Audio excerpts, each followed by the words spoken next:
શ્રાવણ મહિનામાં બાળકે શિવજી વિશે જાણવું એ ભક્તિ અને સંસ્કારનું પહેલું પગથિયું છે.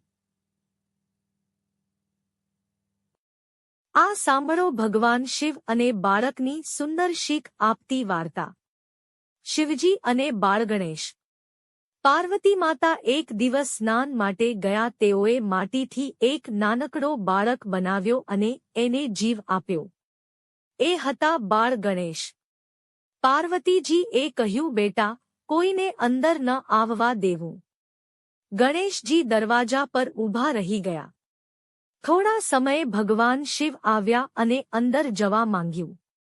ગણેશજીએ કહ્યું, માફ કરશો, હું માતાનું કહેવું નહીં તોડું. શિવજી ગુસ્સે થયા અને ગણેશજીનું શિર કપાઈ ગયું.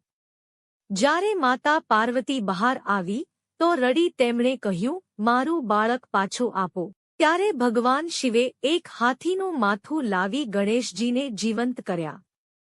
એથી ગણેશજી બન્યા ગજાનન, જેઓ તમામ બાળકના પ્રિય દેવતા છે.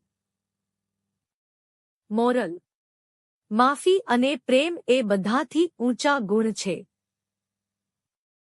મમ્મી પાપાની વાત માનવી એ સદ્ગુણ છે.